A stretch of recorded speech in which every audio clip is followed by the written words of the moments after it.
Karen and the Red Shoes. In a tiny little house at the edge of a village lived a cheerful young girl named Karen and her mother. They were poor, but they were happy. Karen had only one pair of wooden clogs that her mother had carved for her.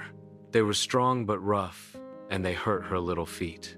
One day, Karen's mother grew very ill. Her face turned pale, and her voice was weak. To buy medicine, Karen set off for town. On the way, she noticed something shining. "Oh, what's this?" she whispered, bending down. It was a box. Inside the box lay the most beautiful pair of red shoes she had ever seen. They sparkled in the sunlight like rubies. Karen ran home, her eyes glowing. "Mother, look what I found!" she cried. Her mother looked at the shoes and sighed. "My child, these shoes may belong to someone else. You should return them." But Karen hugged the shoes tightly. "No, Mama, I found them, so they're mine now." Her mother shook her head gently. "Promise me, Karen, do not wear them. They may bring you trouble." Karen reluctantly agreed. She slid the red shoes under her bed.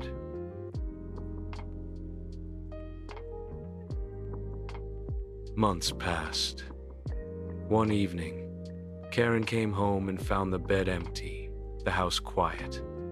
Her mother was gone. She had become a star in the night sky. The very next day was the funeral. Karen remembered her promise, but temptation was too strong. She slipped her feet into the shiny red shoes. At the cemetery, whispers filled the air. Red shoes? At a funeral? How disrespectful! But Karen didn't care. She felt proud. A young lady said, "Come with me, child," she said. "You will live in my house."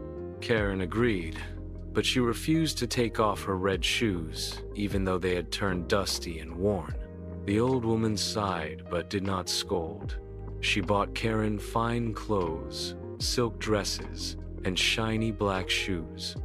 But Karen wrinkled her nose. "These are not as pretty as my red shoes." Her stubbornness grew with her age. She rejected meals, tossed aside gifts, and grumbled about everything. One day, while shopping in town, Karen spotted another pair of dazzling red shoes in a shop window. "I must have them," she demanded.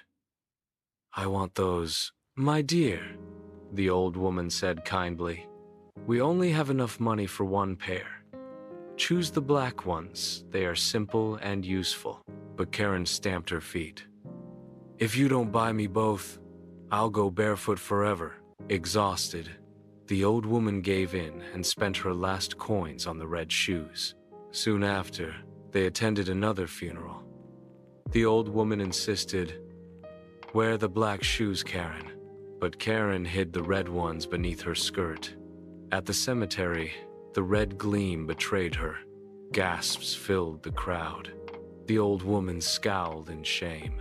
But at that very moment, a young lord noticed Karen. He bowed and said, "You are beautiful. Will you dance at my palace tonight?" Karen's heart leapt. She twirled happily right there among the gravestones. A hesitant smile touches Karen's lips as she accepts the invitation to dance among the silent graves. But suddenly, magic! The shoes began to move on their own. Her feet spun and leapt, faster and faster. "No, stop, stop," Karen cried. But the red shoes danced wildly, dragging her out of the cemetery, into the woods, over mud and thorns. She danced for 3 long days and nights.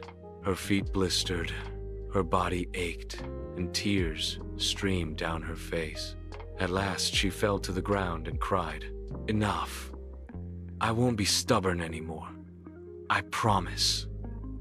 The red shoes slipped off her feet and ran away on their own, vanishing into the dark forest. Karen sobbed, "I am sorry. I will never be stubborn again." The woman forgave her, and Karen changed. She became gentle, kind, and thankful. Snow White and the Magic Mirror. Far away, in another kingdom, a queen longed for a daughter. One snowy night, she whispered her wish. I want a child with skin as white as snow, lips as red as roses, and hair as black as ebony. Her wish was granted, and soon a baby girl was born. She was named Snow White, but the good queen did not live long, and the king remarried. His new wife, Queen Hela, was beautiful but vain. She owned a magic mirror. Every day she asked, "Mirror, mirror on the wall, who is the fairest of them all?" The mirror always replied, "You, my queen, are the fairest of them all." Queen Hela smiled proudly. But one day, when Snow White grew older and lovelier, the mirror's voice changed.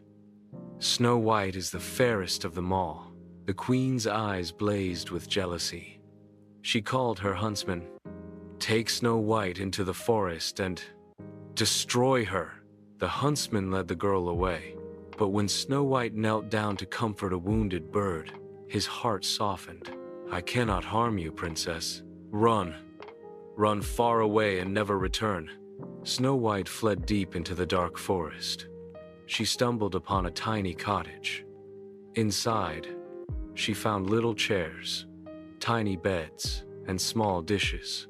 When the 7 dwarves returned from their mine, they gasped. "A human girl!" Snow White bowed. "Please, may I stay here? I will cook and clean for you." The dwarves whispered among themselves, then nodded. "You may stay, but beware, do not open the door to strangers." Meanwhile, the evil queen asked her mirror again, "Mirror, mirror on the wall, who is the fairest of them all?"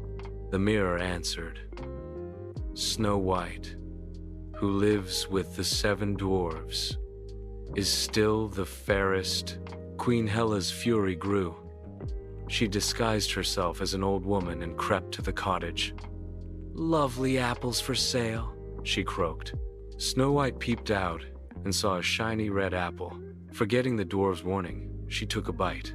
At once she fell to the ground, still as stone. The dwarves came home and wept bitterly. Believing her dead, they placed her in a glass coffin and set it afloat on the river. Far away, a young prince named Antoine had seen Snow White's face in the stars. Guided by a fairy, he searched for her. At last, he found the glass coffin drifting on the water. He lifted the lid, placed a magical stardust necklace around her neck, and whispered, "Wake, my love." Snow White's eyes fluttered open. She gasped and sat up. "You saved me." Together they returned to the castle. The truth of Queen Hela's cruelty was revealed. The king banished her forever. Soon after, Snow White and Prince Antoine were married. And so, with kindness, courage, and love, Snow White lived happily ever after.